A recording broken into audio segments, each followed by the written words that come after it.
Okay, trusting water. Hey, Billy Filterface. I like that one. Don't trust drinking water. I don't trust drinking water. He goes, my friends think I'm nuts. They always point to the fact that public drinking water is tested time and time again. Now this Flint, Michigan fiasco, it surfaced that officials lied about testing, did slow drip tests from faucets in order to get lower levels of whatever horseshit shouldn't have been there to begin with, and even wrote it off because most complaints were coming from minorities. Dude, how do you do that and go to sleep at night? How do you do that? How do those companies that do that fracking? And I'm not saying, I don't know anything about fracking, but, I've seen that in some cases it's fucked up the drinking water. How do you not go, oh my God, we fucked up. What do we do here? Oh my God, we so fucked up. I'm the worst. But how do you, I don't know how the fuck you do that. The best water comes in glass and is fresh from a natural spring that doesn't neighbor a Dow chemical plant. I stick to this as much as possible. I know I'm not nuts. I saw civil action with John Travolta in the theater once. About 20 years ago, and it's haunted me since. What's your level of trust when it comes to water, and what kind of water do you drink? Thanks for the Thursday podcast. Love the music. That's Andrew Themelis. Go check in on yourself. All right. I don't know. What is my feelings on it? Yeah, it's probably a scam or whatever. I really feel that I try to be as healthy as I can. I have this weird thing where, I'm trying to be healthy and live as long as I can, while I also feel that most people on earth dying would be a great thing. Because I just think we're just putting too much stress on on the natural resources. I believe that personally. I do. Now, have I read enough? No. Do I know what I'm talking about? No. It's just what I do. What you guys do. I get a little bit of information and I just run with it in my brain. And then someone reprimands me on fucking Twitter. Do your homework, man. I actually had an acting gig with one person one time, and they actually got their water delivered, and rather than being in those giant plastic fucking things that you got to tip upside down, they actually were in glass, anything tastes better in a glass. It always does. Beer in a bottle tastes better than beer in a can. Personally, I feel it does. But as far as where they get the water, I don't think it matters as long as they fucking treat it, right? Does it? It can't. I don't know. I don't fucking know. I have no idea. I try to drink water as much as I can when I'm not fucking boozing. But no, I don't have any faith in anything anymore. I don't. I went to this little fancy fucking pet store today to get my dog some food, and they were like, "Are you in our system?" And I'm like, "No, I'm not." And they go, "Okay, just so you know, whenever you want to be in the system, you get a 5% discount every time." And I just want to be like, "Yeah, and what do you get out of it? What do you get out of it? You sell my fucking information to somebody?" And they always go, "Well, no, we don't." Well, I know you don't. Why would you do that? Why would you just give me a 5% fucking discount forever? That means you're either marking the shit up. There's no fucking way. Nobody goes out of their way to fucking make 5% less on some shit. Forever. I could say, hey, we're having a sale. You get people in there, and hey, they kind of get used to going to the store, and then you phase it out. You get 5% off every fucking time. I think being a paranoid cunt works. It really does. Except sometimes in relationships it isn't. I said, who is he? He was just a guy at the post office. I gave him the mail. Hey, what's going on? It's Bill Burr, and it's time for the Thursday afternoon just before Friday, Monday morning podcast, and I'm checking in on ya.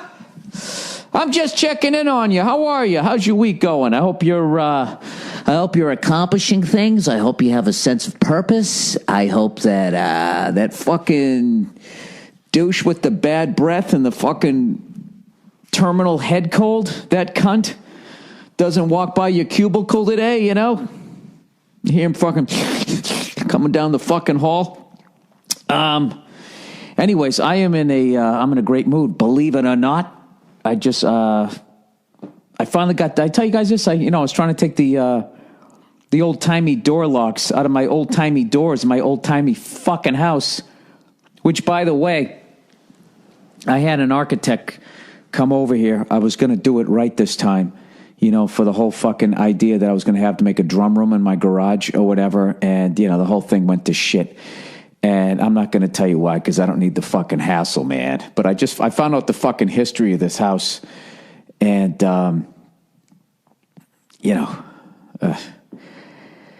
I didn't want to get into it. I don't even want to get into it. So just, fuck it. Just forget it.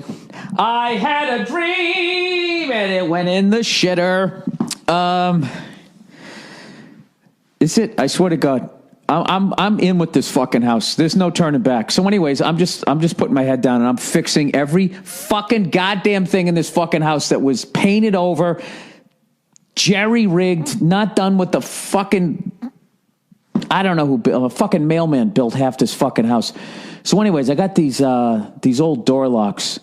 And of course, some douche paid this other douche to come in here and he just painted over everything. Or she did. Okay? I don't want to be branded as sexist here. Okay? A woman is just as good with the paintbrush as a man is, if not better. There are certain studies on scratchmytwat.com that actually indicate that a female... So I finally got the door locks out of my door, and I brought them down to the old fella down the street, the locksmith guy, and I gave him 3, 2 of which were original, and another one was a newer, like Home Depot style one. So he goes, this new Home Depot one, I can't make a skeleton key for. It's a big fucking pain in the ass. I think I have an older lock from the same era as your other lock. So I said, well, okay, let's do that. And I was like, all right, you'll give me a shout when you get these things done. And I said, preferably one key would be able to match all of them, like a skeleton key. And can I also get one of those cool looking skeleton keys instead of some modern looking key? And he goes, oh, absolutely. He goes, that's the only key that'll work. And guess who fucking called me right before I sat down? 2 days later. 2 days later, this guy called back. He has the locks fixed and all that shit. So now in my office, there's, I got 2 little closets. I can lock both those doors and I can lock the main door. And then when you go into the bathroom, you can, that one I had fixed last year. So they'll all fucking work. You know what I love about it is Nia was giving me shit going like, what the fuck are you pulling all the doors apart? And I tried to tell her and she just kept going, you're not a locksmith. She just kept giving me shit. Going, you're going to fuck up the house. I go, no, what I'm going to do? And she kept going, you're not a locksmith. And then just was openly laughing at me. As she does, which of course made me laugh at myself. But I got these fuckers out. By, of course, going on YouTube and learning how to get these things off without stripping the screws and all that. I found this great YouTube video where this guy goes, all right, you just stick the screwdriver in there and you give just a little bit of pressure and then you just sort of tap it lightly with the hammer, and that loosens up the paint and then eventually you're able to turn the thing. And God damn it, if it didn't work, it worked on all of them except the ones that I stripped from being too fucking impatient. So I have a bit of a problem on a couple of doors. But anyways, I got 3 of them down in this room and I got about another 5 to go. And then, unfortunately, there's another couple of doors that, were replaced with those awful Home Depot ones. So I'd like to get some newer ones. And I know what you're thinking, like, Jesus Christ, Bill, what's with all the doors in your house? Old houses had a lot of doors, not a lot of square footage, not a lot of big closets or anything. But God damn it, they had a lot of doors.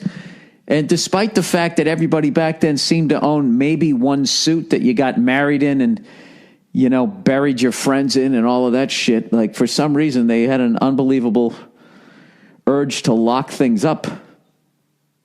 Wonder what they had back then. Maybe they were panning for gold and shit.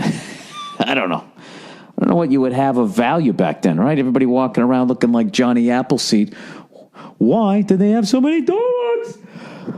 Dilemma. Dear Bill, would you rather have to live in an air balloon for a month, never having set down, or would you rather live in a submarine, never breathing the surface for a whole month. Both scare the shit out of me for a whole month, but I think I choose the submarine. Seems more natural. Yeah, and there's also a bathroom. I wouldn't want to have to shit on people and pee. Well, I would obviously wait till I was over a rural area. Yeah, plus you'd be inside. You'd have a bed. When you're in the submarine, you have a blanket, you know. You get to be down there with all the fellas. Hey. No, man. I mean, I think it would be cool to fucking look out the window and see all the fucking, the sea life and all that shit. I would go fucking nuts down there, but, I don't know, fucking up there in an air balloon. Gets cold or hot. You're really dealing with the fucking elements when you're up there. It starts fucking raining. Yeah, I don't know. I would be. I would get over that really quickly. But I think being in a sub, you know, you're down there. You could play cards. You could fucking break each other's balls or whatever. I don't know. Yeah, I would think I would much rather do a sub.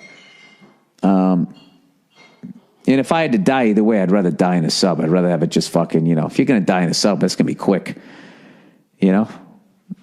It's just over, right? Yeah, I don't know. Yeah, I don't know. Sometimes maybe it might not be quick if they close that door. Yeah, those are two terrifying things. I got to go with you. Got to go with you on that. All right, dilemma. Billy Boy. If you had to choose which holiday to get canceled and never celebrate again, would you choose Valentine's Day or President's Day? Who deserves more recognition? Your girl for doing what you do all year without a holiday? That's hilarious. Yeah, we don't get a holiday. Or maybe I read that wrong. Or presidents who may or may not be horrible people who hurt the country. I'd cancel President's Day because I'd rather keep the one that involved chocolate being around. That's a good reason for it. If I had to get rid of one, I don't think anybody really celebrates President's Day. I don't really consider it a day off. It's kind of like Flag Day. You know what I mean? Or Buttermilk Pancakes Day. Isn't there one of those fucking days too? Jesus, you want me to cancel a holiday? I wouldn't cancel Valentine's Day just because women like it so much. Believe it or not. I am a cunt, but I'm not that fucking bad. So I'd keep that one. Yeah, you know what? Fuck President's Day. All those guys are bought and sold anyways. You've seen it with Hillary Clinton and Bernie Sanders. You've seen how the Democrats are just going to pick her because she's going to play ball. They're all tied into the fucking, I don't know what you want to call it. That Bernie Sanders is too fucking radical. He's going to switch shit up too much, and then they're not going to work with them. Even if Bernie Sanders gets fucking elected, they're not going to work with them. They're going to show their fucking true colors. They're all bought and paid for. How the fuck did the Clintons got $3 million to throw their kid a wedding? You know what I mean? Give me a fucking break. Because you went out and you gave speeches to all the people that fucking financed your campaign, and then you hooked them up and looked the other fucking way. I swear to God. Do you wonder how the fucking pharmaceutical companies and the people who fucked up the food supply are able to do it, and there's nothing behind it? It's because they fucking paid everybody off. I swear to God. All right, I'm on my. This is why I always vote for that third party guy. And everybody goes, "Oh, you're throwing away your fucking vote." How is throwing away my fucking vote voting for someone who's a decent fucking human being? I swear to God, people they don't want to try to do what's right. They just want to win. They want to be like, "Oh, my guy won." Oh, I'm on my stump again. See that? Every time I sit there and I trash people for fucking giving their public opinion, then look at me. I do the exact same thing. I am what's known as a hypocrite. A hypocrite. All right, by the way, did I mention, I told you guys earlier, now you know that I'm an old curmudgeon here. A middle-aged curmudgeon. I mean, I don't even know if I'm middle-aged at this point. 47 times 2 is 94. Not a lot of people get to 94. I'm an over-the-hill guy. Who's kidding who? Who can still bang out fucking 10 pull-ups? Huh? You like that? Dush. What am I saying here? I'm one of these fucking people that I do not give it up to young people. right out of the fucking gate. I don't give a fuck how good a game you had. I don't give a fuck how good a season you have. I want to see the career. And, you know, that whole crown him king began somewhere at the beginning of Shaq's career. That fucking, you know, when you came into the league and you already had your own fucking sneaker. You know what I mean? So I never give it up to people until, like, you know, and people going, Tom Brady's the greatest of all time. I still was going like, well, Joe Montana has 4 rings and it only took him 4 times to get it. He won with nobodies. He won with superstar teams. All right? So, until this guy does something above and beyond him, the best he can do is be on his level. I'm one of those guys. Having said that, Steph Curry is the greatest fucking shooter of all time. I believe. I already think that. So I made it a promise as a sports fan that I was going to try and see him this year. Well, see him as soon as I can while he's still fucking young and he's in his prime. You know, you got to do that. Like I saw Jordan when he still had hair.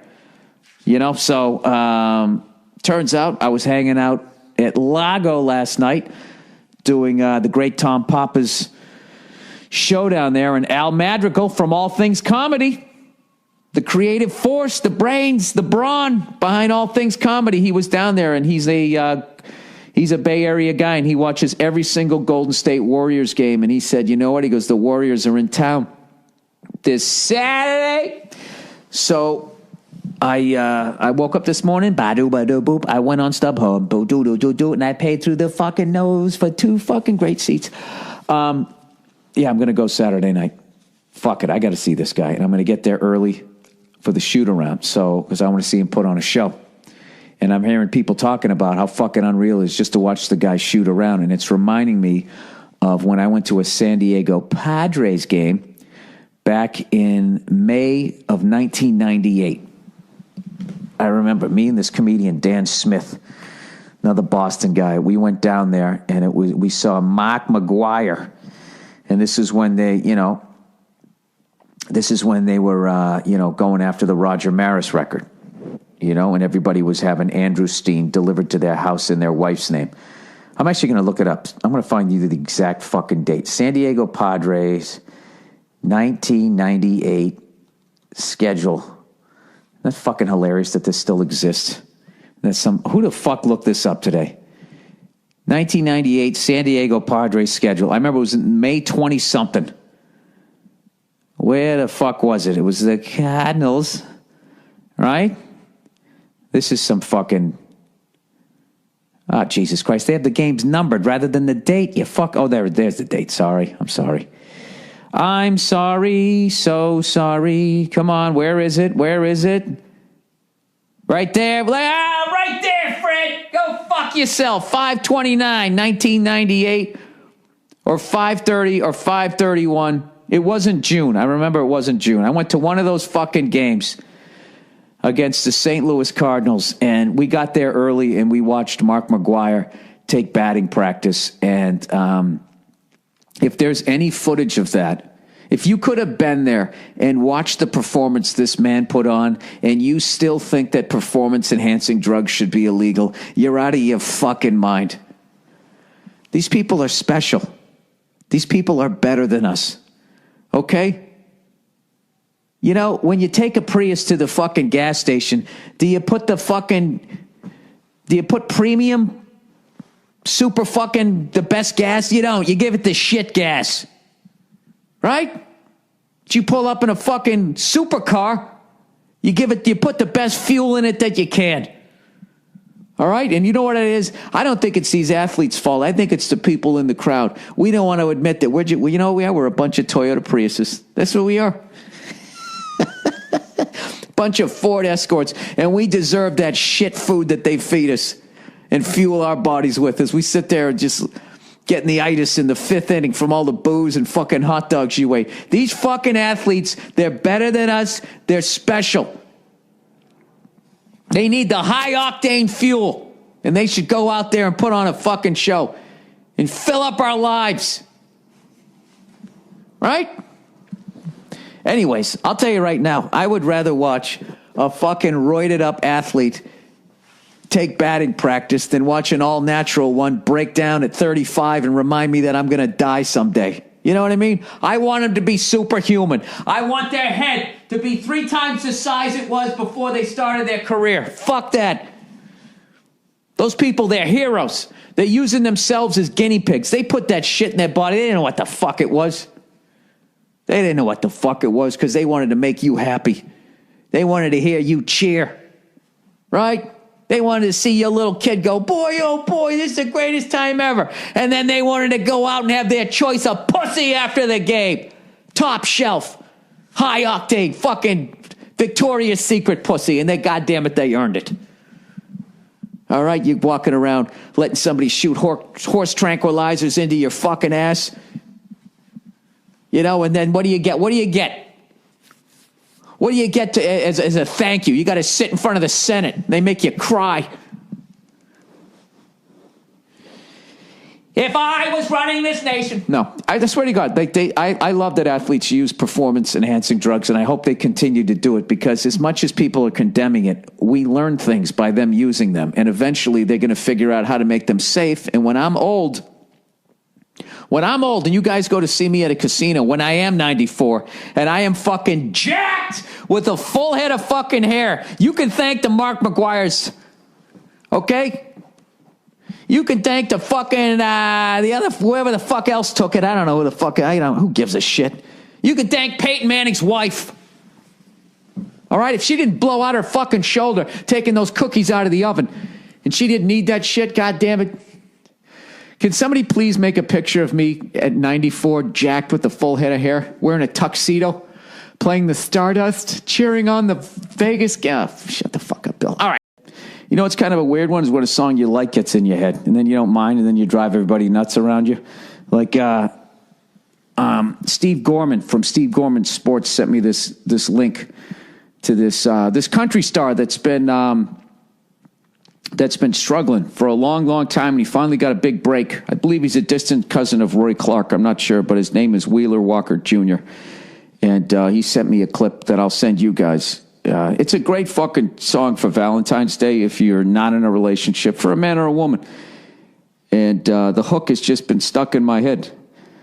And I really want to sing it to you, but it's going to ruin it for you. So go look up Wheeler Walker Jr., well, I guess the song kind of ruins it. It's called Fuck You, Bitch. And it's really catchy. And it's, I don't know, it's kind of poetic. I really think the chorus really sums up what you feel when somebody breaks your heart. So, country music, those country music stars, they can do that to you every once in a while. And it's nice to see someone go to the left.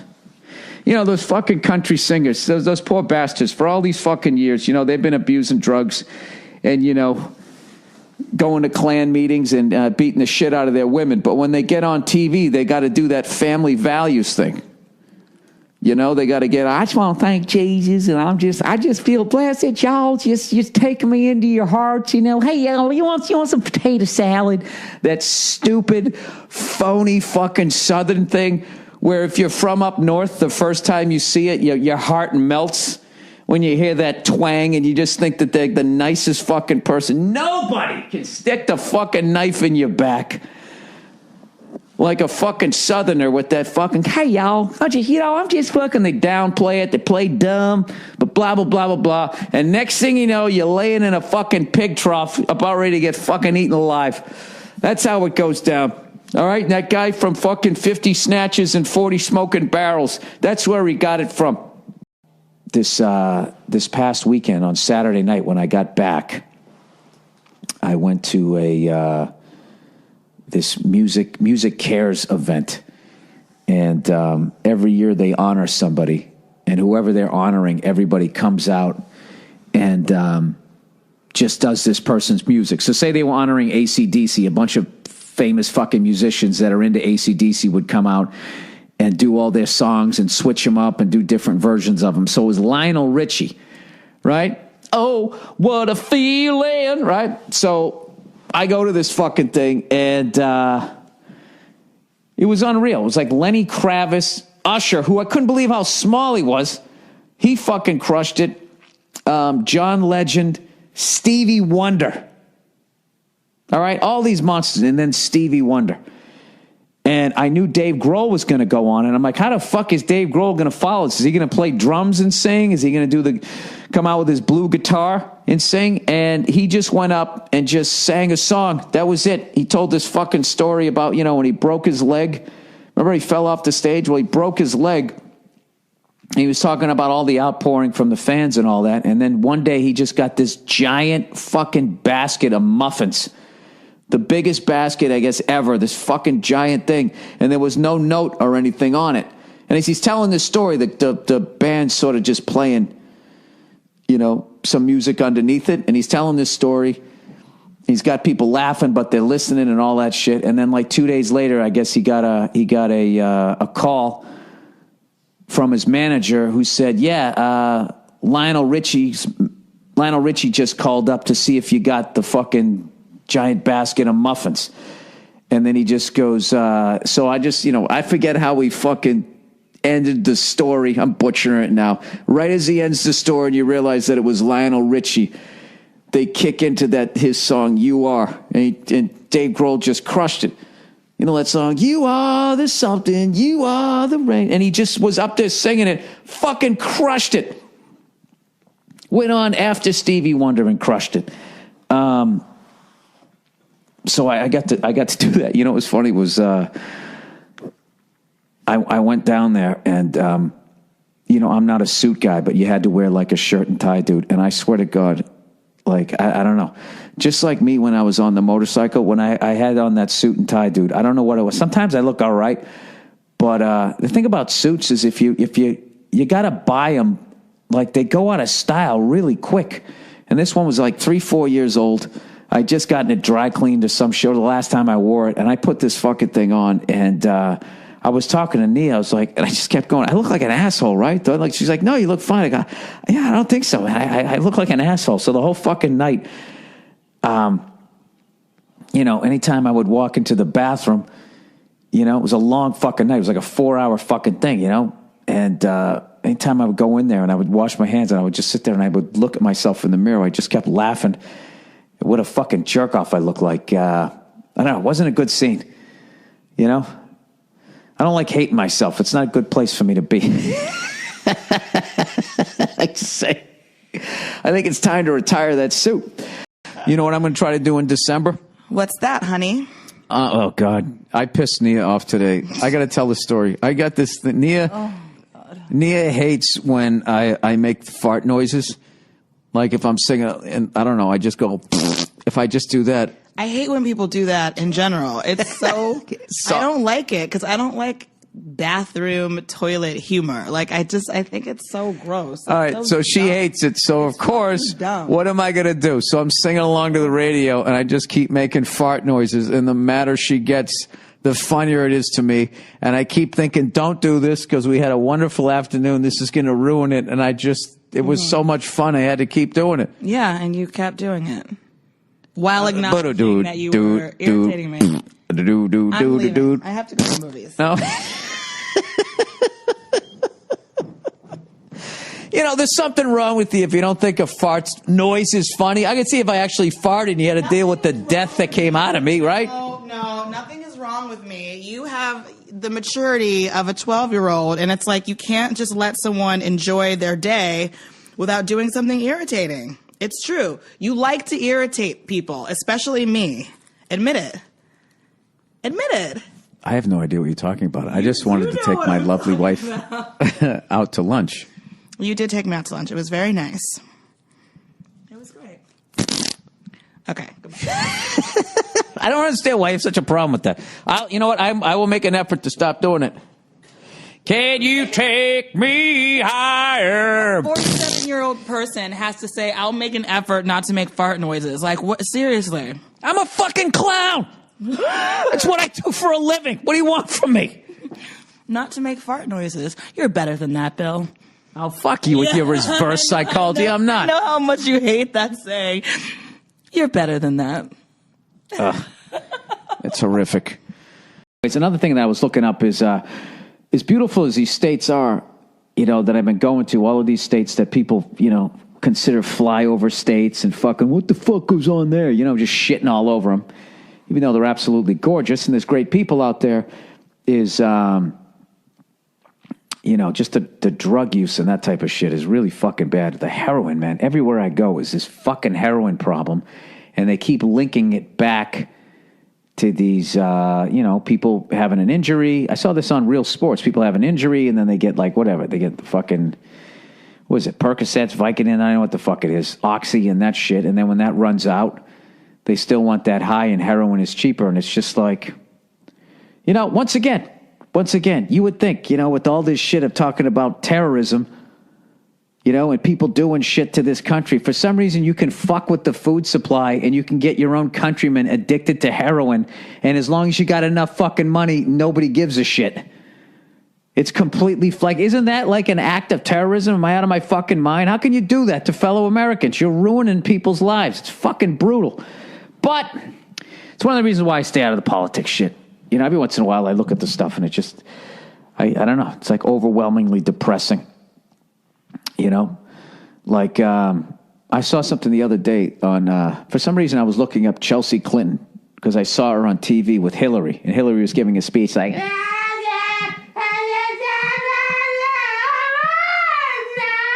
right? And I was literally going like, there's no fucking way I can listen to that voice for 4 fucking years. I just can't.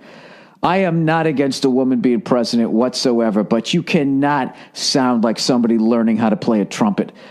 I don't give a shit. You could have all the answers to the fucking universe. You can't hear what she's saying.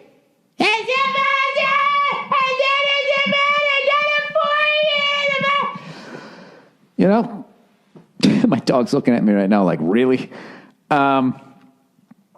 So anyway, I looked up and I was just going like, how old is she now? And when I started out in comedy, she was just a kid. And,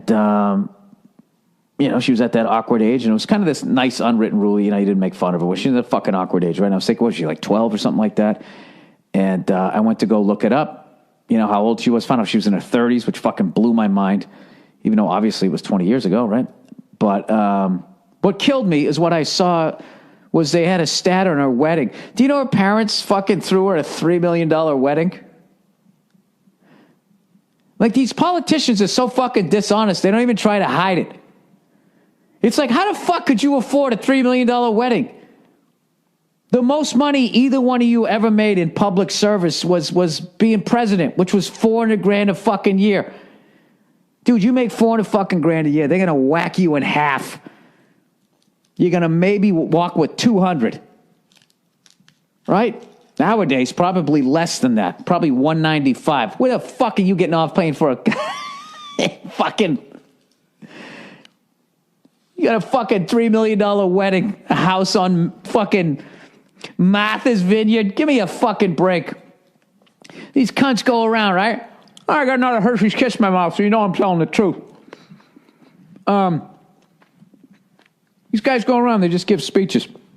Him and his wife. $250,000, $300,000 a fucking whack. Just giving speeches. Can you imagine paying $300,000 to listen to somebody for an hour and go, right, for a fucking hour? And now you got sickly Clinton with that awful facelift that he got, which just made his head look fucking huge. He's lost all that weight, and he got a chin, whatever the fuck he did to his chin. He yanked that fucker back. He looked like a bobblehead version of himself. And I'll tell you, his shit's yanked back so tight he can't even clap anymore. You know what I mean? Either that or that's his true feelings about his wife, right? Which you can't blame. You really can't blame Bill Clinton for going out and taking a cigar and putting it in that woman. You know what I mean? If, that's what he's laying next to in bed.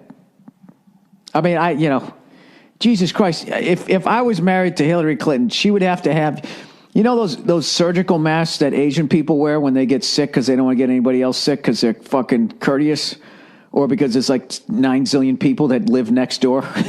It could turn into an epidemic. I don't fucking know why they do it, right?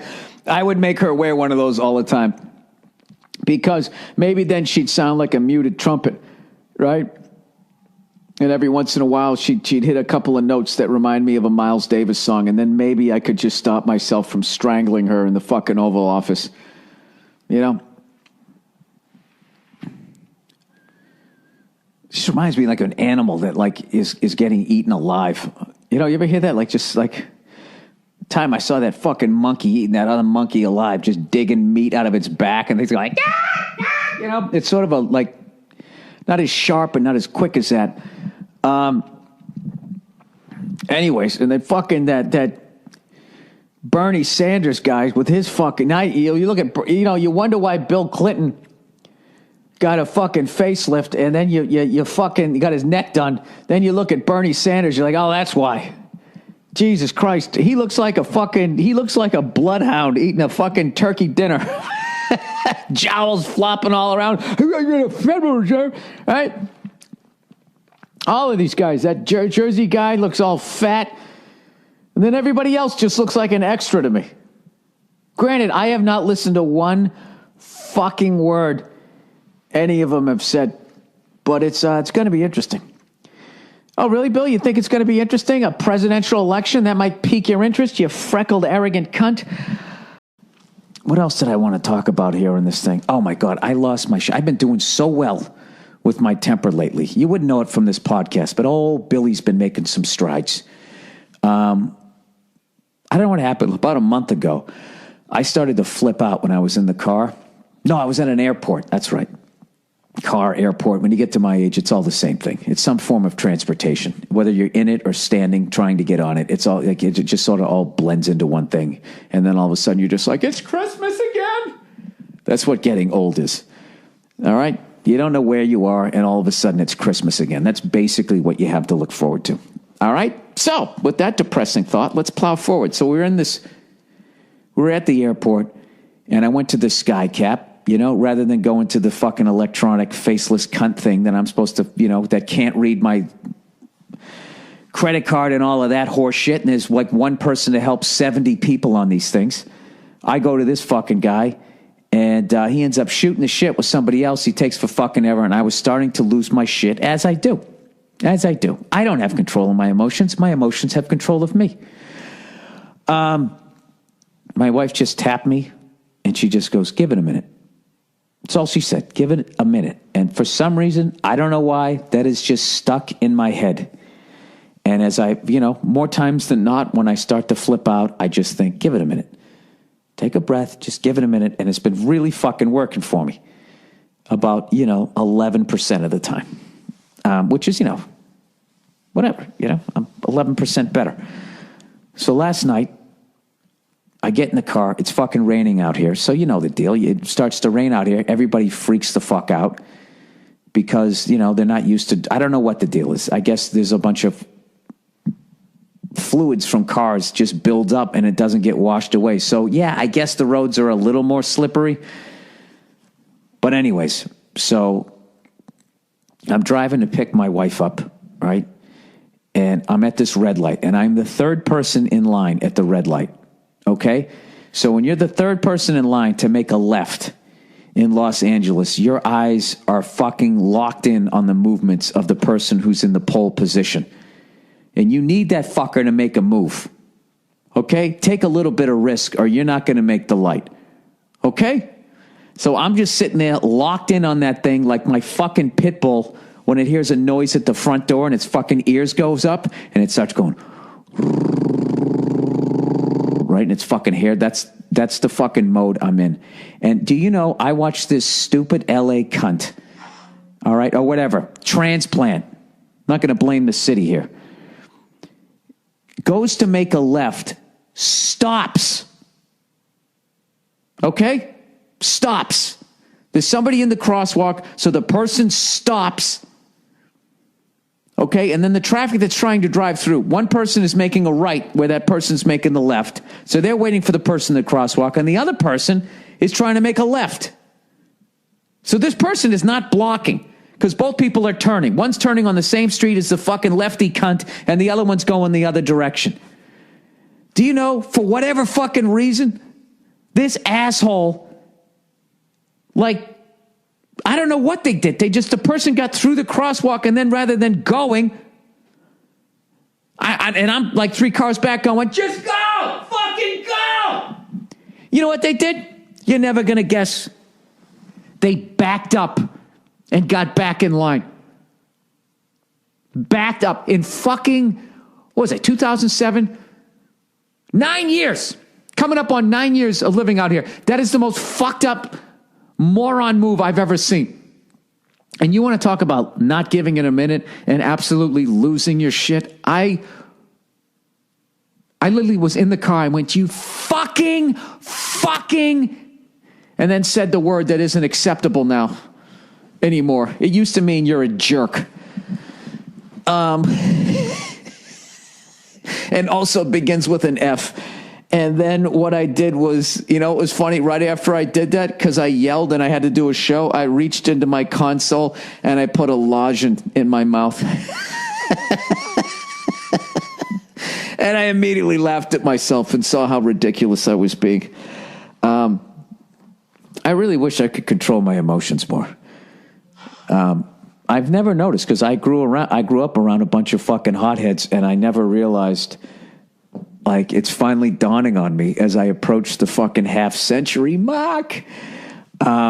It's finally dawning on me what a weakness that is. Yeah, I know, and because it's just dawning on me now, I can't really articulate it. It's one of those moments. I'm trying to think of the Hollywood movie I've seen where somebody just gets caught up in their own fucking power, and then halfway through it, they're like, wait, we're the victims, right? What the fuck movie was that? Oh, shit. It was this great movie where this guy was getting picked on, and then he just took fucking control, and then he started abusing his power, and then in the end, it just sort of kind of dawned on him that, wait a minute, I'm right?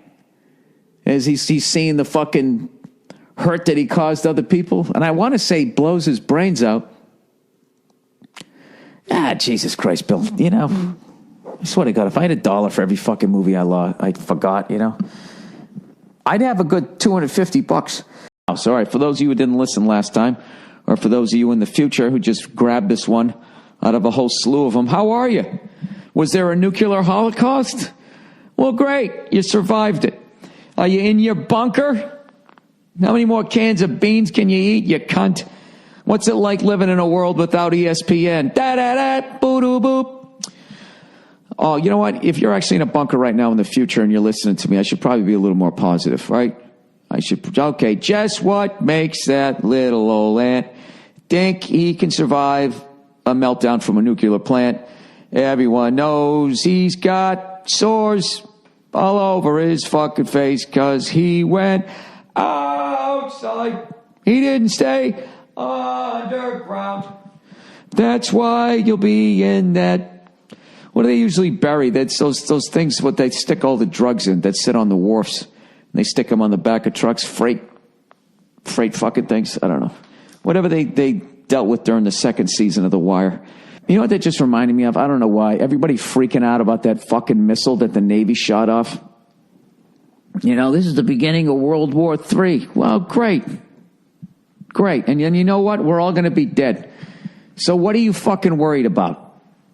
You know what I mean? I would be much more worried if somebody released one Cobra into the fucking Los Angeles area, and I knew that it was somewhere in the hills where I hiked. If there was one Cobra there, I would be way more fucking nervous.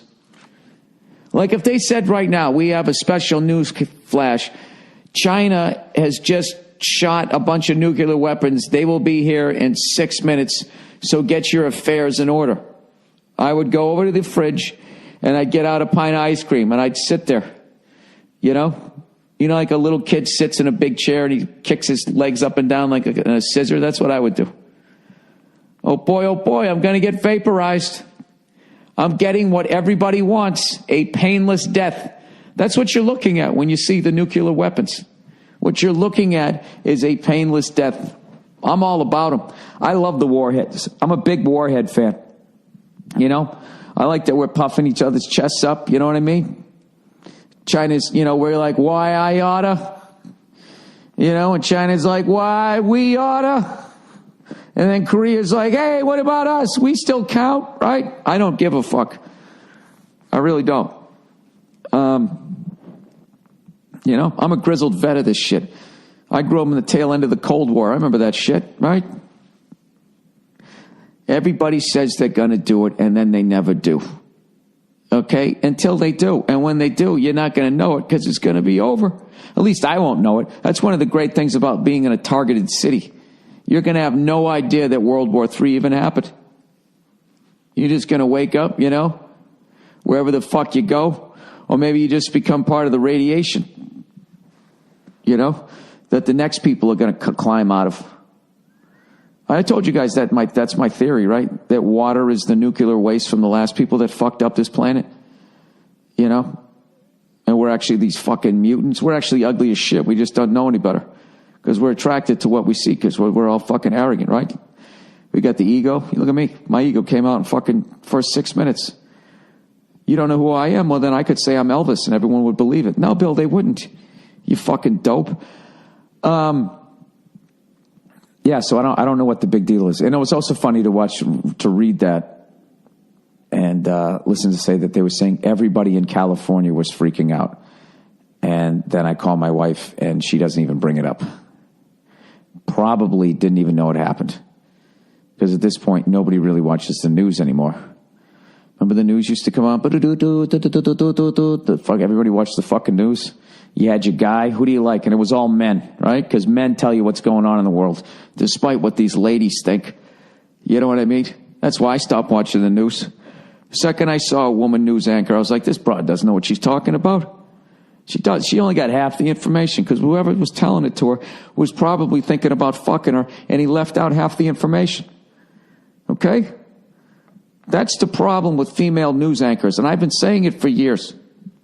And you can hide behind your sexist, he's a sexist comment. All right? There's not an ounce of comedy in this right now. I'm just trying to give bloggers an easy week. I am dead serious. I don't even know. Does Connie Chung still do it? You know what's funny was Connie Chung did the Real News, and then her husband was doing that. What was that fucking show? Was it Hard Copy? And he had that sound like a fucking match. What's that thing behind the door? The door stopper? Remember that thing you played with before there was the internet? And you just sit there for hours going...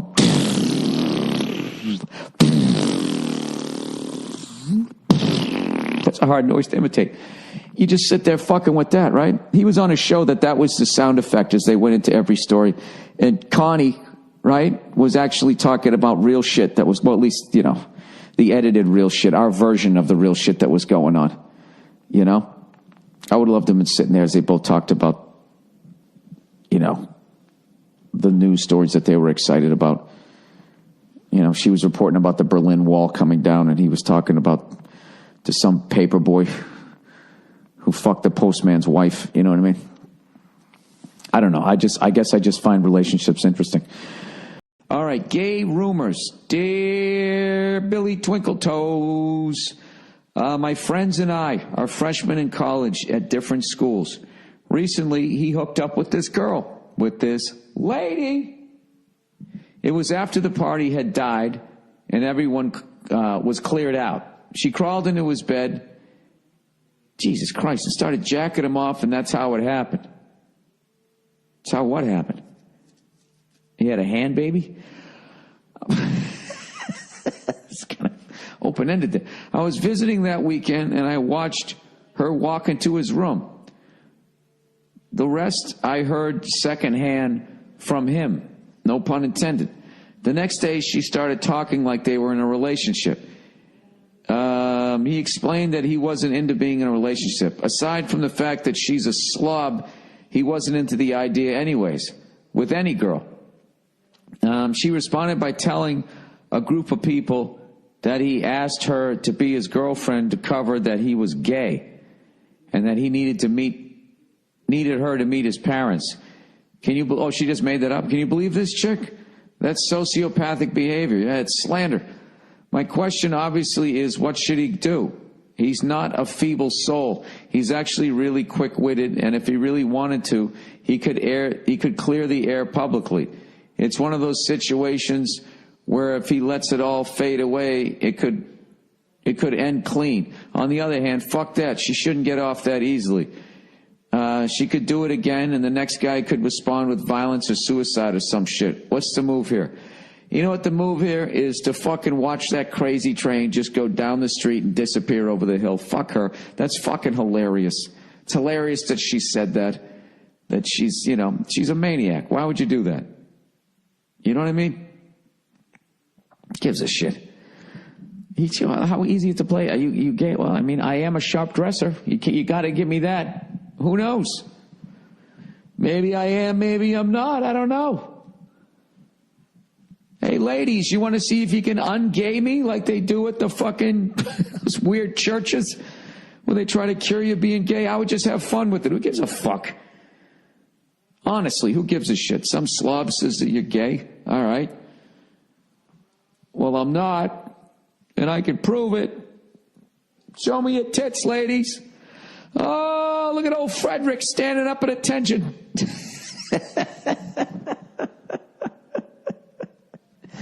Yeah, this is like childish. Who gives a shit? Who gives a shit what people think? Yeah,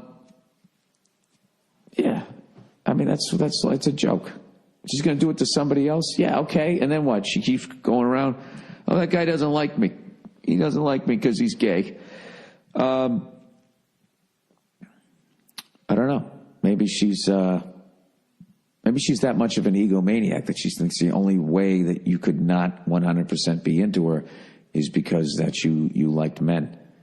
Because evidently she's just the most amazing fucking woman of all time.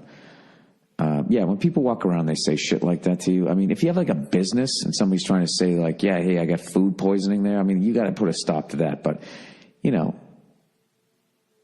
hell hath no fury like a woman scorned. Like, you haven't hooked up with a woman, dated a woman, unless you've had a woman go around and just make up shit about you and say a bunch of fucking stuff to try and hurt you. That's what they do. She wants to beat the shit out of him, but she can't. So she's doing what women do is they just go around saying shit about each other. That's what they do, This woman is acting completely normally. This is what, completely normally? Completely normal. This is normal chick psycho fucking behavior. I think it's fucking hilarious. And, I would just let it go. Yeah, we can't let her get away with this. You can't go vengeance. Vengeance never ends well. It never ends well because they're going to come back and get their vengeance on your vengeance. And then eventually the only way to end it is somebody's got to kill somebody. Right? That's basically what happens. Is it? I don't know if it is. All I know is it's the end of the podcast and I am on fucking vacation. And I want to thank everybody over all the years of coming out to my stand-up shows. Hey, what's going on? It's Bill Burr, and it's time for the Thursday afternoon just before Friday, Monday morning podcast. And just checking in on you. Just checking. Can I stop doing that, people? I don't have any new way of doing it. Can I just say I'm just checking in on you? I'm going to do that for a while, and every once in a while I'll scream. Okay? It'll make it special. Anyways, as you heard the laughter in the background, we're welcoming the lovely Nia to the Thursday afternoon podcast just before Friday. And you wanted to clear your name, so to speak, for drugging the man you allegedly love. I didn't drug you. You took it voluntarily. No, I didn't. Yes, you did. You talked me into it. I didn't slip it into your fucking cornflakes or whatever. Okay, I asked you if you wanted it, and you were like, "All right." You took it. Fucking. You're just a liar. I'm not a liar. What do you mean liar? How many times did you ask me to take it before I actually took the fucking thing? I don't remember. See, that's the magical powers of the pot cookie. No, you're pulling a Ronald Reagan right now. Your memory magically erases. I don't remember. Probably a couple times. No, I was like, I don't want to do that. It's going to get me all fucked up. And you said, no. This is mellow. Yes, I did say that. Oh, this is coming back to you now. Yeah. Yeah, and then like fucking... I felt it was mellow, but you're kind of a lightweight when it comes to this, weed, let's be honest. Yeah. So, well... Yeah. Well, yeah, if you didn't drink it all, I wouldn't be like, hey, have a couple of fucking Jaegers. That's nothing. Tastes like syrup. I wouldn't do that to you. I'd let you sip on a beer or something. Jaeger is disgusting. Get you like a wine cooler. Well, not for nothing. A wine cooler, as are wine coolers. I used to drink those. Pot Bartles cookies. and James. Ugh. Pot cookies don't really taste that good, do they? They definitely taste more like weed than cookie. Yeah. All right, then. And Jaeger definitely tastes more like Jaeger than licorice. Well, I would just like to, which is gross too. Why do people, is that what Jaeger, is that their base note? If we're going to talk in like perfume terms. Oh, I thought you were talking in musical sense. No. I got to be honest with you. I don't even know what it is. It's disgusting. It's like, what is it considered? Makes me think of vomit. I never. It's a liquor, isn't it? I don't know. All I know is that it's one of those things that, like, when I was first living in New York and would go hang out at those awful bars on the Upper East Side with a bunch of, like, banker kids and young stockbrokers and frat boys that were like, let's have Jaeger. And then inevitably they'd put on, Living on a Prayer, and everyone would sing, and it was the most horrifying experience. And I hate those kind of bars, and I hate that kind of vibe for that reason. And I feel like if I got talked into doing a Jaeger shot, which, I'm trying to go along, have fun, it would just be the thing that put me over into vomitorium. So Jaeger is not. No. Yeah, it's disgusting. It's for people who don't know how to drink. Well, this is what it really is, though. What is it? The people around the world probably drink it differently than we do, okay? Jägermeister is a German digestif. So this is like after you have like a big meal. Oh, you sip it. That makes sense. Like you do in France, yeah. Okay. Yeah, made with 56 herbs and spices at a strength of 35% alcohol by volume, whatever the fuck that means. Whatever. 35%? I mean, that's a lot. No wonder people mainline it like fucking White China. But a couple drug references in there for you. What's White China? Is that heroin? I think. I don't know. Who are you? There you go. It's a digestif, so it's not supposed to... okay. You're not supposed to be doing what people are doing with it. I get it. 35% alcohol, too. That it makes a lot of sense. I would just also like to say, in terms of the edible that is that you a lot, by ingested, the way? it is a lot.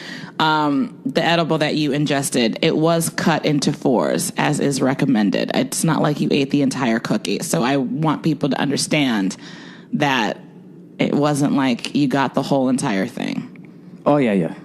But still, I mean, a lightweight like me, I was like fucking tripping. You were. It's 70 proof. That's what Jaeger is. That's also insanely high. No, it's not. 70 proof? I mean, it's up there. It's a shot. Well, look, let me just put in like Jack Daniels proof. Yeah. Let's see. I'd like to know these things. Jack. Oh, my buddy. Your buddy Jack Daniels. My buddy. I visited him the other night. I only talked to him once, though. I usually have a long conversation that slowly dissolves into tears. You know what I mean, Jack? Do you like Jameson? Yeah, I do. It's all right. I know you're fancy, though. Yeah, once you become a snob. Yeah. Jameson, when I'm in the mood, when I want to get fucking hammered, Jameson. If I want to have something nice and pretend I'm cultured, I'll go with more of a scotch or something like that. Is that stuff that you have that's in that like suitcase looking thing? That coffin? Yeah, what is that? That blue stuff? Oh, is that Johnny Walker Blue? Yeah, it's like a half gallon of Johnny Walker Blue. That's a lot of it. They don't even sell that bottle. When I went in and bought it, they had it in their liquor store for 10 years. And Verzi was coming out here, so I was like, I got to get this thing. Yeah. We were just laughing. Like the label's different. The thing, it's the sickest fucking It looks like it's in a booze. Suitcase. It's like, it's so pretty. Like it's leather and it's like really, what's that other one that's really fancy? It's when you're really dedicated to damaging your liver. Yeah. You know what I mean? What's that other one you have that's really fancy that you haven't even drank yet? You've had it here for like 3 years. Pappy Van Winkle's. Right. Did you break that open when Paul Verzi was here? No, we didn't. But I drank Pappy's with him in, what the hell were we, Nashville. So it's here, but you just haven't drank it. Yeah, I'm just waiting for that right time when everybody's over, to break it open. And when would that be? I don't know. In other words, you want a shot? I'll open it. I want to try it. Like I want to try that shot when we went to the Polo Lounge, and we had that fancy shit that you were dying to get, which stunk. Yeah, you were like, What was It that? Louis stunk. the 14th, Yeah. Louis the 13th, or something like It's like that. $9 zillion, and it stunk. I've had It was better. okay. I've had better cognacs Yeah. than that one. That one's like totally like that's like the boy band of cognacs. It's really, Which one? Well, because everybody who doesn't know anything about it, like me, fucking Van sees Winkle? it. No, the cognac. There's a lot of snobs that say Pappy's is for the price is fucking overrated, but it's still delicious though.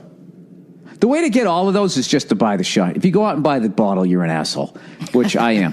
You know what I mean? They're completely overpriced, but it's fun when you have people come over and you break out the bottle. It's a nice thing to do as a host. But if you're just you should never buy a bottle of that just for yourself and then just sit there. I guess you're saving money. I mean, it's sat there for like a few years now. You gotta break it out at some point. Do you know the old me when this is how ignorant I was and I still don't know much about this shit, all right? So save your fucking cunty tweets. Can you just in a nice, polite way be like, actually, it's not 30% alcohol. How that fuck? Because I know it's not 30% alcohol. It's like 30% of something, blah, blah, blah. Some eggheads who are, you fucking of don't. Course, you know, like just as a human being, you're supposed to know everything. Right. You know, you're into math and booze, so you know the answer to that. You know, sure I know the answer to other things. A lovely bartender or mixologist, perhaps listening, who actually really knows and is not going to just like. I don't want to talk to a mixologist. Why not? Because I don't like that word. That's right up there with foodie, right? Foodie, which I've even said, and then after a while, it's like, I don't like I don't like that at the end. Foodie. I'm a foodie. I'm a mixologist. So what You're about a fucking bartender? What about that? What was it?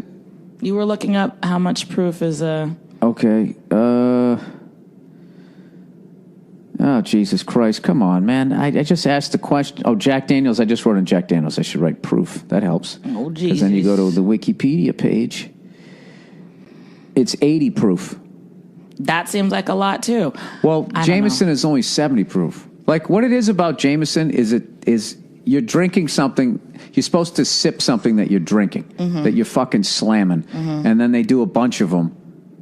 And it's really, I would think that the sugar is just off the fucking charts. The first time the first time I ever had Jameson was when when you did a show in Dublin, our first time in Ireland. And I fucking love Ireland and I love the people there. That they're the gave me best. shit. Oh my God. That was the first time because, I don't drink beer. That was when that guy gave you shit, right? Yeah. When we were like, we stand on a street corner. This Irish guy is on a bicycle, right? Yeah. As every European seems to be. And we he came up. We got a little turned around trying to find our hotel.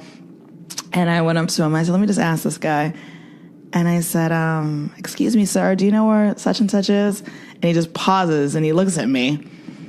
And he goes, I do. And then he's just still staring at me. And I look at you and I'm like, are you going to tell me? I might. Yeah, I remember you laughed. You laughed. Won me over. Yeah, you were like, are you going to, are you going to tell me? And he's like, I might. I might. Dating in the workplace, a.k.a. No Jesus. Billy Fuckboy Burr. Oh, hey, by the way, I finished the second season of Top Boy. I highly recommend it. All right, there's a lady in my workplace that I have a huge crush on. But I fucked everything up by drunkenly telling her best friend at a company holiday party that I had a crush on her. I say fucked up because I know how females communicate. I might as well have just walked up to the girl I had a crush on and told her. I know from a past job that dating in the workplace fucks everything else up at work. Had told myself I'd never do it again. But for some reason, my brain couldn't say no to this girl. Anyway, I know this girl knows I like her from her best friend, and it made our work dynamic awkward just because when we interact now, both of us feel like we have to fulfill some sort of role. Well, you should have just walked up to her and said, hey, I got a little drunk. I said some things to your girlfriend that, I should have said to you. I can't say that. That's too forward. Oh, the office just makes it creepy. You can't lean on anything as you're talking to her. You might as well just be standing there rubbing your balls. That's a situation. One day I said, fuck it, and half-assed her out to an art museum, but she had friends in town, said she couldn't. What pisses me off is that I used to hang out with my coworkers and this girl every now and then. Now no one invites me to hang out when they do. Background on the company, it's under 100 people, and we're all in our 20s for the most part. What's the best way to pursue this girl in this situation, and how do I mentally handle the fact that it's affected my ability to hang out with my other coworkers? I really want closure to this thing, whether it be a date, whether I date her or she tells me she's not interested. I don't care at this point. I really don't like the tension at work. Thanks, and go fuck yourself. Yeah, which says to me you don't really even like this girl. Like, I just want to ask her out and get rid of the tension. Either she says yes or she says no. I really don't give a fuck at this moment. This is what you do. This is what you do, sir. You just fucking blow it off. Just blow it off. You don't give a shit. Just act normal around her. All right? Then she'll be going like, oh, he doesn't give a fuck. And then she'll probably end up being interested in you. Because that's how they fucking work. All right? Don't hang out with the people you work with. Fuck someone you don't work with. You need to create a social circle outside of work. The people at work should be the people you see Monday through Friday. Okay? And then once Friday, see you later, guys. Take it easy. What are you doing? I'm getting the fuck away from you. Right? Then you go out. You can do your fucking black tar heroin or whatever the fuck you want to do. And then there's no awkwardness at the copier. All right?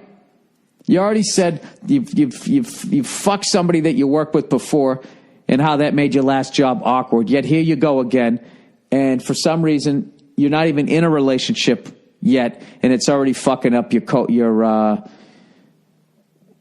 interaction with your coworkers. Yet you want to pursue this thing, dude. I would just let it go. Just let it go, and listen. You want to fuck somebody at work? Don't try and fuck them. All right. Just come in with a big smile on your face on Monday, and nobody knows what the fuck you did. And they're all hanging out with each other. They're all gossiping with each other. And eventually they're going to be gossiping about you. Hey, I wonder what he does. What's up with his exciting life? You know? And you're coming in looking like you're out there banging away and fucking having a great time, going out in the town. Eventually one of these broads is going to be fucking interested enough. And then you know what? Your dumb ass is going to fuck her. And then it's going to be awkward again. Can't do it, dude. You got to have a fucking... Your social, your fucking and your drinking and all that has to be outside of work.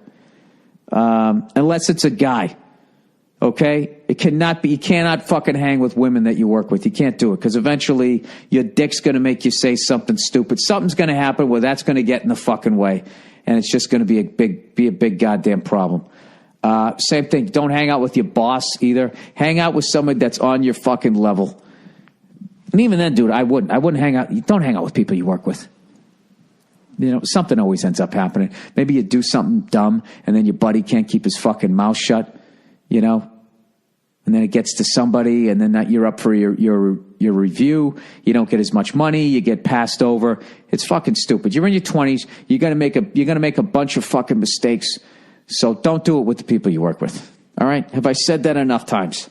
So anybody watch 60 Minutes? This past week they did this feature on mountain lions, and how California is the only state that has mountain lions just walking around.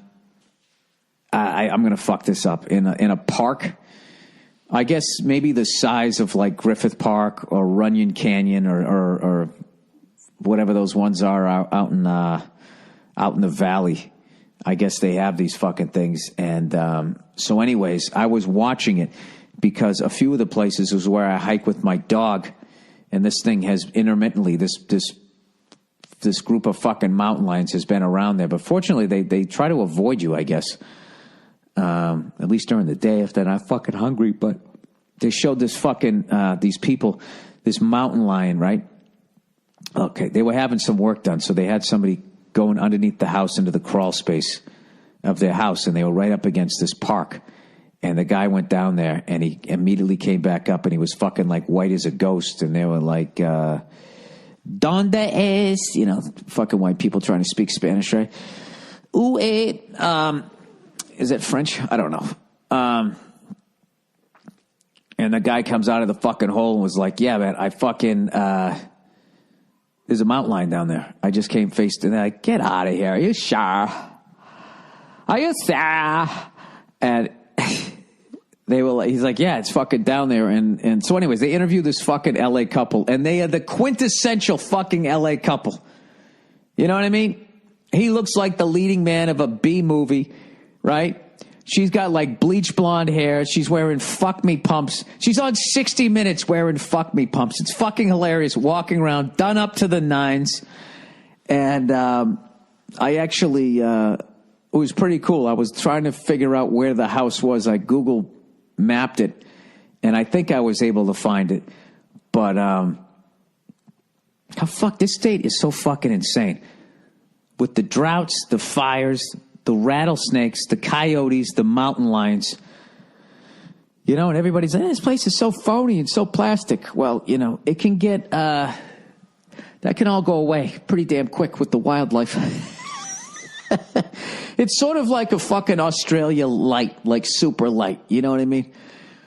As I was throwing that out there, I just heard everybody down there, give me a fucking, flipping out about how dangerous they're fucking, how dangerous Australia is. Let me tell you something right now. There's no fucking snakes in Sydney, Australia. All right? There's all that shit's in the middle of their fucking country. There's some at the zoo, right? Every once in a while, you'll see somebody, goes to pick up a snake, thinking it's a garden snake. He gets fucking bit and then goes jogging and it races through his veins and he fucking dies. Yes, that does happen. But, people die. You know what? Let's look up some stats here. Let's go to the stats here because I don't think you're going to hear enough stats between now and the Super Bowl. As they sell the game. The upstart new talent, Cam Newton, with his whole career ahead of him, coming up against the wily veteran Peyton Manning, who went to Germany and God knows what happened, but he's not on the Patriots, so ESPN's not gonna cover it. I don't even think he did anything, but the accusation was out there. I mean, it came from Al Jazeera. I mean, who knows more about NFL football than Al Jazeera? Al Jazeera. All right, what the fuck was I looking up? All right. Snake bite deaths. Australia comes right up. This is all touristy shit. Like, am I going to die if I go down there? Snake bite deaths 2015. List of fatal snake bites in Australia. Gotta love the internet. I'm not saying the information's right, but they always have an answer. All right, snake bite death. The eastern brown snake is responsible for about 60% of deaths caused by snake bite in Australia. All right, here's the numbers. The 2010s. All right. In 2015, there was one brown snake or taipan. The species is unconfirmed. You know why? Because the snake left. Didn't hang out like, yo, I did that shit. Like the little sound. It's a snake. You get it? I'm sorry. In 2014, there was two. All right. That's big, bad, dangerous fucking Australia. Let's check out the U.S. When I need love, United States. List of fatal snake bites in the U.S. All we got to do is beat one. One ties it and it goes into overtime. In the 2010s. Oh, we crushed them. 1, 2, 3, 4. Go fuck yourself, Australia. Paula Halfarst, 39-year-old female, a green Mojave rattlesnake. Russell E. Davis, 39. Jesus, 39 was an unlucky year. Timber rattlesnake. You want to hear the story? Dave was sitting around the fire at his family's camp when he was bitten by a rattlesnake. Jesus Christ, in the balls, right in front of his whole family. He was taken to the hospital and from there airlifted to a Pittsburgh area hospital. While en route in the helicopter, Davis suffered a cardiac arrest. Jesus. Grant Thompson, 18, male. A cobra? Who the fuck has a cobra? He get hit by a car? Wait, Thompson was found unresponsible in his car in North Austin Lowe's in North Austin at a Lowe's store parking lot. How the fuck do you get by a monocled cobra? Oh, it's got the one fucking glass on it, too. One little eyeglass, like it was evil, like it's a James Bond villain. All right, it's a cobra species which is widespread across the South and Southeast Asia. Oh, Jesus, somebody fucking ordered one. A monocled cobra that he was known to own was missing and was later found dead nearby, having been run over by a car.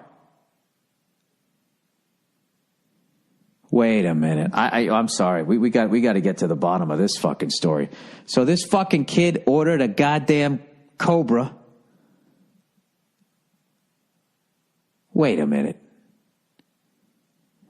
Dude, when are these people gonna fucking? Well, let's not get crazy here. Let's find out what happened to this kid. Jesus Christ, Grant Thompson. Grant Thom Thompson, cobra. All right, Grant Thompson committed suicide by allowing a cobra. This can't be true. Suicide by snakebite? Question mark. Is this clickbait? I was going to say, this kid looks just like Lance Bass, and it was actually clickbait on the side. It says, Lance Bass shows us the most expensive item from his wedding registry.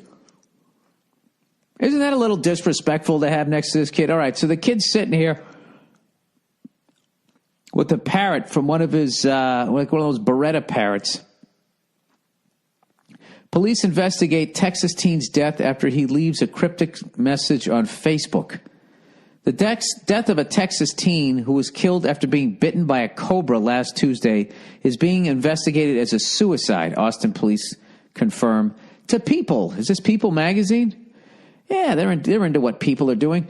Grant Thompson was found unresponsible inside his car in a Lowe's parking lot last week with puncture wounds to his wrist and a snake cage beside him. KWTX reports. He was discovered surrounded by a number of animals, including a non-venomous snake, 6 tarantulas, and a frog. But his pet cobra was missing. This was in his fucking car? Thompson was rushed to blah, blah, blah, where he later died. Yeah, I don't think in Austin they're going to have shit for a cobra, unless they got a zoo nearby, right? It was located, blah, blah, blah, blah. Police believe that Thompson committed suicide by allowing the venomous snake to bite him. Shortly before he was found Tuesday, the teen posted a cryptic message to his Facebook page writing, "I'm sorry." Thompson's family owns a pet shop in Temple, Texas. He'd worked for the store most of his life. He could handle tarantulas like they were kittens. He loved animals and loved spreading awareness about animals in the community. An autopsy was performed Thursday, but authorities are waiting for the toxin. What the fuck?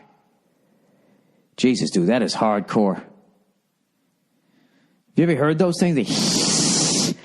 There is nothing like the hiss of a fucking reptile. And that fucking reptilian look, like what other look are they going to have in their face? How is Lance Bass reverse aging? Jesus Christ. His fucking teeth are like, does he even eat anything? His teeth are like brand new, like out of the box. All right. I think it's time to wrap this up. Wrap it up. I'll take it. Wait a minute. Where the fuck am I here? Where's the rest of this shit? Ah, Jesus Christ, Bill. What are you doing? All right. That's not it. Is this it? That's not it. That's the shit about my will. I don't know what this is, and I don't know where everything went. I give up. Oh, fuck it. Anyways, that's the end of the podcast. Jesus Christ. My condolences to anybody who knew that kid. Holy, you know? What are the odds? There's no way he was covered for that, huh? And your fucking insurance? Accidental death? Accidentally getting bit by a cobra in the wrist in the parking lot of a Lowe's in Austin, Texas. All right. Anyways, that's the podcast. I hope you guys have a great weekend and stay away from the snakes. So you know what? Australia. All right, that was deliberate, so we can't count that one. So we had 3 times as many deaths as you did. So why don't you tone down how fucking nuts your state is or your country, whatever it is, right?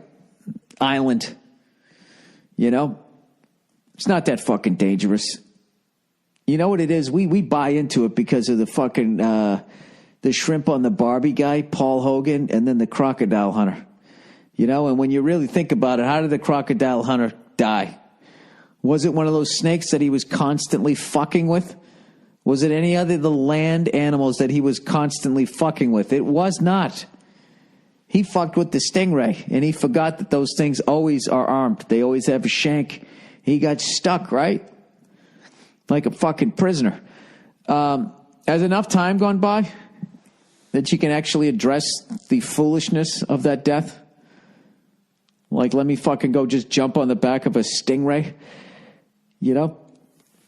And I'm not talking about the Corvette people. I'm talking about the actual fucking fish. When you jump on a stingray, you gotta watch that tail or it'll stab you in the heart.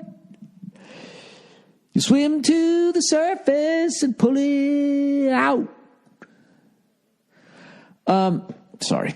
Anyways, that's the podcast for this Thursday afternoon. Have a wonderful weekend, you cunts. My condolences to that kid in the Lowe's parking lot and to the crocodile hunter. And even to Paul Hogan. You know, I don't know what he's up to. I hope he's got a new hat, though. You know, nice new fresh hat. Last night I almost forgot. Last night when I was at the theater here in Columbus, they had all like these Broadway shows, you know, where they would put like the logo Annie, or they put like Cats or whatever the fuck. I don't know what the fuck they, you know, Mamma Mia, all of that stuff. And they then the whole cast would sign. And I always look at all those things, and I always think it's fucking cool. Looking at all that stuff and all the performers and the bands and all of that shit. And so I saw the Monkees were up on the wall, and I was a big Monkees fan. I loved the TV show when I was a kid. I thought it was funny as hell, and I liked the fucking songs. And I'm looking up there, and I see Davy Jones's signature from the 2001 tour. Davy Jones, rest his soul. Peter Tork, Mickey Dolenz. Then I'm looking, going, did Mike Nesmith ever come back? He never came back, did he? And then right as I was thinking, like, oh, wait a minute, way back in the day, like I'm going back like 12, 13 years ago, I used to take drum lessons at this place called the Drummers Collective, the Drummer Collective in New York City, which just has a bunch of monster fucking players down there. These just unbelievable, these gifted kids go there. And then they have these sick-ass fucking teachers there. And, you know, but then like a jerk-off like me can just come in and start taking lessons. They don't care like whatever your talent level is, you know. They'll teach you, right? And right as I was looking at the Monkees thing, I was like, wait a minute. I used to take lessons from this guy, Sandy Gennaro. Big-time Yankee fan. Lived in Staten Island. And I was, you know, obviously a Red Sox fan. And that was when the curse was still going on.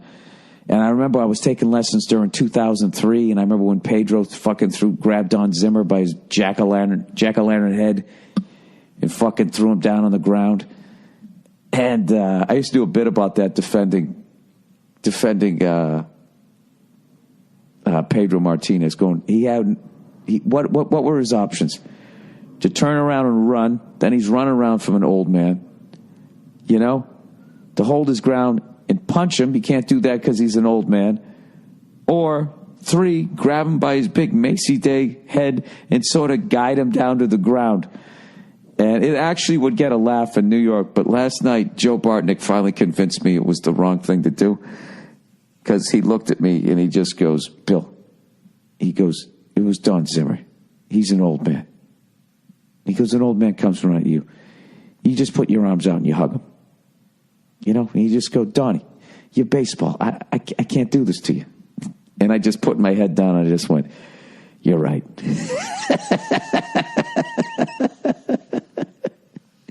And then Verzi told the story that I guess, I don't know, at some point, I think after he retired or whatever, there's a baseball story out there that Pedro sat down and had lunch with, What's George Steinbrenner, the late, great George Steinbrenner, right? And to break the ice, because that was still hanging in the air, he sits down with them, and he just sort of looks, Pedro looks down, and he just goes, "Bless me, Father, for I have sinned." And I guess Steinbrenner just started laughing, and then it was fucking over. How fucking cool is that? I don't even care if it didn't happen. I just think it's a great fucking story. So anyways, so I used to take drum lessons from Sandy Gennaro, and like he was a monster fucking player, and he had an unbelievable bass drum foot, and he was the first guy that showed me that slide step thing, because I was going through probably my 50th obsession with John Bonham, and he was the guy who finally showed me how to do that. And he was doing the good times, bad times lick and all that stuff. He was just a monster player, and one of the things he did, he used to get Peter Criss from Kiss ready to go out on tour. You know, he'd just take him through the paces and all that, get him up to speed so he could go out and go kill it with the band Kiss. And then another thing he did was he played drums with the Monkees when they would go on the road. And I hadn't thought about taking lessons with them in such a long fucking time. So I'm sitting there in Columbus, and I'm looking at the Monkees thing, and I see Peter Tork, Davy Jones, and Mickey Dolenz, and I was thinking, and right as I thought, wait a minute, I used to take drum lessons from a guy, Sandy Gennaro, who used to play with these guys, and I know he was on tour with these guys during that time, and right then I looked and I saw his fucking signature. It was cool as shit. I took a picture of it, and he also played with Cyndi Lauper. Like he did, like, that's the cool thing about Drummer Collective, like they had fucking major drummers. There was another guy down there, and you could just walk in like a fucking bum like me, and you could just take fucking lessons from him. They had another guy down there. The fuck is his name? I'm going blank on it. He used to play with Herbie Hancock. Let me look this up. Herbie Hancock, the guy who played on Loft Funk. Herbie Hancock. You cunt. There we go. Come on, Bill. Learn how to spell. A funk drummer. Something simple. Mike something or other. Mike Clark. I couldn't believe it when I went down there. I just saw the guy go walking by, and I was like, is that fucking Mike Clark? They go, yeah. I go, what is he doing here? He goes, oh, he's one of the teachers. It's like, you can take a fucking lesson with that guy? Sitting there listening to his shit, trying to figure out how to fucking do it. You could actually walk down and take a lesson. And I know some of you younger guys, this is no big fucking deal because you got YouTube and you can just watch the guy and break it down and slow it down, or have some guy. But back in the day, you couldn't do that. And I was just like, this is why it's great to live in fucking New York City. These fucking guys are actually out here. Anyway, so I'll end on this thing here, and I'm going to have to punch in the advertising because I haven't gotten it yet. I'll have to put it in later on when I'm on the bus. But anyways, I discovered a fucking drummer. I don't know where I was. Guy Chris Coleman. Any drummers out there familiar with this guy? He's one of these gospel drummers. This guy's fucking unbelievable. I just stumbled upon I watch a bunch of drum videos. So on YouTube, they always have them on the fucking sides. And it just popped up, and I was like, who's this guy? I'll check out this guy's playing. Just a fucking unbelievable solo. So I'm going to put I'll post a clip of the picture I took at the theater here in Columbus with the Monkees and Sandy Gennaro's signature. He drew a little drum, man. It was fucking cool as shit. And also the video clip of Chris Coleman.